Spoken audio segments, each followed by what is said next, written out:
Plus 1 എന്ന് കിട്ടും. ഈ മാറ്റം വരുത്താതെ തന്നെ ഞാനിത് ചെയ്ത് കാണിക്കാം. ഇങ്ങനെ തന്നെ എടുക്കുന്നു. എക്സ് സ്ക്വയർ സമ്മോട് √2 ആണല്ലോ, അപ്പൊ √2 into x plus product plus 1/3 എന്ന് എടുക്കുന്നു.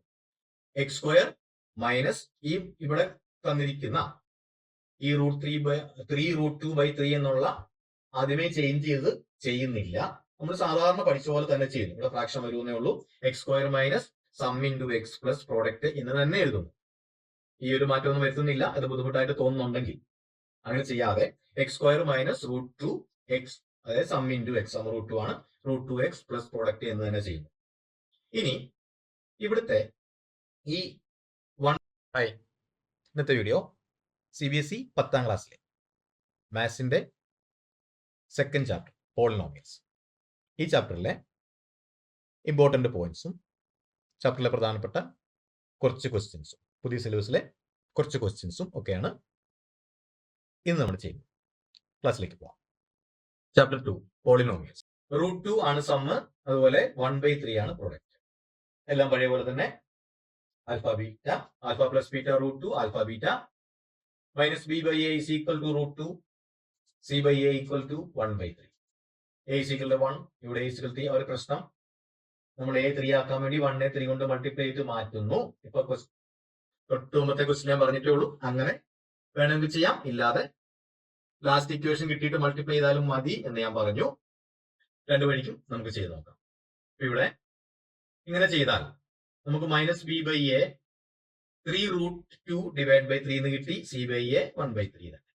a is equal to 3 എന്നും b is equal to √3 എന്നുമാണ് കിട്ടുന്നത്. c is equal to 1 എന്ന് കിട്ടി. നമുക്ക് ചെയ്ത് നോക്കാം. അപ്പൊ ഇവിടെ ആ ഇക്വേഷൻ പ്രകാരം കൊടുക്കുവാണെങ്കിൽ 3x² മൈനസ് √2 എക്സ് പ്ലസ് 1 എന്ന് കിട്ടും. ഈ മാറ്റം വരുത്താതെ തന്നെ ഞാനിത് ചെയ്ത് കാണിക്കാം. ഇങ്ങനെ തന്നെ എടുക്കുന്നു. എക്സ് സ്ക്വയർ സമ്മോട് √2 ആണല്ലോ, അപ്പൊ √2 into x plus product plus 1/3 എന്ന് എടുക്കുന്നു. എക്സ് സ്ക്വയർ മൈനസ് ഈ ഇവിടെ തന്നിരിക്കുന്ന ഈ √3/3 എന്നുള്ള ആദ്യമേ ചേഞ്ച് ചെയ്ത് ചെയ്യുന്നില്ല. നമ്മൾ സാധാരണ പഠിച്ച പോലെ തന്നെ ചെയ്യുന്നു. ഇവിടെ ഫ്രാക്ഷൻ വരുന്നേ ഉള്ളൂ. X square minus sum into x plus product എന്ന് തന്നെ എഴുതുന്നു. ഈ ഒരു മാറ്റമൊന്നും വരുത്തുന്നില്ല. അത് ബുദ്ധിമുട്ടായിട്ട് തോന്നുന്നുണ്ടെങ്കിൽ അങ്ങനെ ചെയ്യാതെ എക്സ് സ്ക്വയർ മൈനസ് √2 എക്സ്, അതായത് സം ഇൻറ്റു എക്സ്, സം √2 ആണ്, √2 എക്സ് പ്ലസ് പ്രോഡക്റ്റ് എന്ന് തന്നെ ചെയ്യുന്നു. ഇനി ഇവിടുത്തെ ഈ 1/3 ആണ് കിടക്കുന്നത്. അപ്പൊ ഈ 1/3 ഇവിടുത്തെ ഫ്രാക്ഷൻ മാറാൻ വേണ്ടി നമ്മൾ ആ ഇക്വേഷൻ അല്ലെങ്കിൽ ക്വാഡ്രാറ്റിക് പോളിനോമിയലിനെ നമ്മൾ മൊത്തത്തിൽ എന്ത് ചെയ്യുന്നു? 3 കൊണ്ട് മൾട്ടിപ്ലൈ ചെയ്യും. അപ്പോൾ നമുക്ക് കിട്ടുന്നത് എന്തായിരിക്കും? ഇവിടെ എക്സ് സ്ക്വയർ 3x² ആയി. 3x², പിന്നെയോ ഈ √2 ഇൻറ്റു അവിടെയും 3 ചെയ്യണം. അപ്പോൾ മൈനസ് 3√2 എക്സ് ആയി പ്ലസ്, അപ്പൊ 3 ഇൻറ്റു 1/3 എന്താവും? അത് 1 ആയിട്ട് മാറും. അപ്പോൾ 1 കിട്ടി.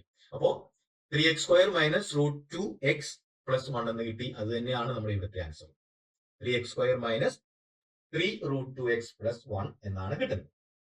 അപ്പൊ ഇവിടെ ആദ്യമേ എനെയും സിനെയും മാറ്റി എഴുതണം എന്ന നിർബന്ധമില്ല. അതാണ് എളുപ്പമെന്ന് തോന്നുന്നവർക്ക് അങ്ങനെ മാറ്റി എഴുതിയിട്ട് ചെയ്യാം. ഇല്ലെങ്കിൽ സാധാരണ നമ്മൾ പഠിച്ച ഇക്വേഷൻ പോലെ തന്നെ x² minus sum into x plus product തന്നെ എഴുതാം. അതിനുശേഷം ഈ നമ്മൾ തൊട്ട് മുമ്പത്തെ കണക്കിൽ ഞാനത് പറഞ്ഞായിരുന്നു. അവിടെ 4 കൊണ്ട് നമ്മൾ മൾട്ടിപ്ലൈ ചെയ്തു. അതുപോലെ ഇവിടെ നമ്മൾ ഈ 3 കൊണ്ട് ഇക്വേഷനെ ത്രൂ ഔട്ട് മൾട്ടിപ്ലൈ ചെയ്താൽ ഫ്രാക്ഷൻ ഒന്നും ഇല്ലാതെ കറക്റ്റ് ആയിട്ട് നമുക്ക് ഇക്വേഷൻ കിട്ടും. അപ്പൊ എളുപ്പമുള്ള വഴി ചെയ്യുക. ഏതാണോ ഓരോരുത്തർക്ക് എളുപ്പം തോന്നുന്നത് ആ വഴിക്ക് ചെയ്യുക. രണ്ടു വഴിയും ശരിയാണ്. നമുക്ക് എളുപ്പമുള്ള വഴിക്ക് ചെയ്യുക. സമ്മ് മൈനസ് 1/4 ആണ്, പ്രോഡക്റ്റ് 1/4. എല്ലാം പഴയ പോലെ തന്നെ polynomial ax² plus bx plus c എന്ന് കിട്ടി. ഞാൻ വിശദീകരിക്കാത്ത അധികം പറയുന്നില്ല, കാരണം ഇതൊക്കെ നമ്മൾ മുമ്പത്തെ കണക്കുകളെല്ലാം പറഞ്ഞുകൊണ്ടിരുന്നതാണ്. അപ്പം വെറുതെ അത് തന്നെ വീണ്ടും പറയുമ്പോൾ ബോറടിക്കും. അതുകൊണ്ട് alpha plus beta equal to minus 1/4 ആണ്. ആൽഫ ബീറ്റ 1/4 ആണ്. Minus b/a is equal to minus 1/4 ആണ്. c/a ഈക്വൽ ടു 1/4 ആണ്. അപ്പൊ ഇവിടെ a ഈസ് ഈക്വൽ ടു 4 ആണ് കിട്ടുന്നത്. അതുകൊണ്ട് മാറ്റേണ്ട കാര്യമില്ല. b is equal to 1, c is equal to 1, 4x² plus x plus 1. നമുക്ക് ഈ ഫ്രാക്ഷൻ കൊടുത്ത് തന്നെ കഴിഞ്ഞ കണക്കിൽ ചെയ്ത പോലെ നമുക്ക് ചെയ്ത് നോക്കാം. ഫ്രാക്ഷൻ കൊടുത്ത് തന്നെ ചെയ്യാം. എന്ത് കിട്ടും? x² minus sum into x. Sum എന്ന് പറയുന്നത് മൈനസ് 1/4 ആണ്. അപ്പൊ minus of -1/4 into x plus product product അവിടെ 1/4 ആണ്. 1/4. അപ്പൊ എന്ത് കിട്ടും? X square plus 1/4 into x plus 1/4 എന്ന് കിട്ടും. ഇനി നമുക്ക് ഈ ഇക്വേഷനെ ത്രൂ ഔട്ട് ഈ പോളിനോമിയലിനെ നമ്മൾ 4 കൊണ്ട് മൾട്ടിപ്ലൈ ചെയ്യും. അപ്പൊ എന്ത് കിട്ടണം? 4x സ്ക്വയർ പ്ലസ് 1/4നെ 4 കൊണ്ട് മൾട്ടിപ്ലൈ ചെയ്യുമ്പോൾ 1 കിട്ടും. അപ്പൊ 1 ഇൻറ്റു എക്സ് എക്സ് പ്ലസ് ഇവിടെയും 1/4 ഇൻറ്റു 4 ആണ്. അപ്പൊ അവിടെ 1 കിട്ടി. അപ്പൊ 4x square minus X plus 1 ആണ് നമ്മുടെ answer. 4x square plus x plus 1 ആണ് ഈ മെത്തേഡിൽ ചെയ്തപ്പോൾ കിട്ടിയ ആൻസർ. ഇവിടെ a = 4 എന്നുള്ള രീതിയിൽ നമ്മൾ ചെയ്തില്ലെങ്കിലും കുഴപ്പമില്ല. ഡയറക്റ്റ് ഇക്വേഷനിൽ ആ ഫ്രാക്ഷൻ തന്നെ സബ്സ്റ്റിറ്റ്യൂട്ട് ചെയ്തിട്ട് ചെയ്താലും കിട്ടുന്ന ആൻസർ ശരിയായിരിക്കും. കഴിഞ്ഞ കണക്കിൽ നമ്മൾ പറഞ്ഞു. അതേപോലെ ഇവിടെ എളുപ്പമുള്ള വഴി ഏതാണോ നമുക്ക് എളുപ്പം, നിങ്ങൾക്ക് ഏതാണ് എളുപ്പം തോന്നുന്നത് ആ വഴിക്ക് ചെയ്യുക. രണ്ടും ശരിയാണ്. ഇവിടെ പിന്നെ ഫ്രാക്ഷൻ ഇല്ല, അതുകൊണ്ട് പ്രശ്നം. സം ആൽഫ പ്ലസ് ബീറ്റ = 4 ആണ്. ആൽഫ ബീറ്റ = 1. Minus b by a = 4, c by a = 1. ഇവിടെ 1 ഉള്ളൂ, മാറ്റം വരുത്തുന്നത് ഏറ്റവും ആദ്യം ചെയ്ത കണക്ക് പോലെ തന്നെ വരുന്നു. തൊട്ടുമുമ്പ് ചെയ്ത കണക്ക് പോലെ നമുക്ക് ഫ്രാക്ഷനെ മാറ്റേണ്ട കാര്യമില്ല. അതായത് ആ പ്രശ്നങ്ങളൊന്നും ഇവിടെ വരുന്നില്ല. ഇനി നമുക്ക് ഇക്വേഷൻ ഫോം ചെയ്യാം. X square sum into x 4 into x plus product 1. X square minus 4x plus 1 നമുക്ക് ആൻസർ കിട്ടി. ക്വാഡ്രാറ്റിക് പോളിനോമിയൽ നമ്മൾ ഫോം ചെയ്യും.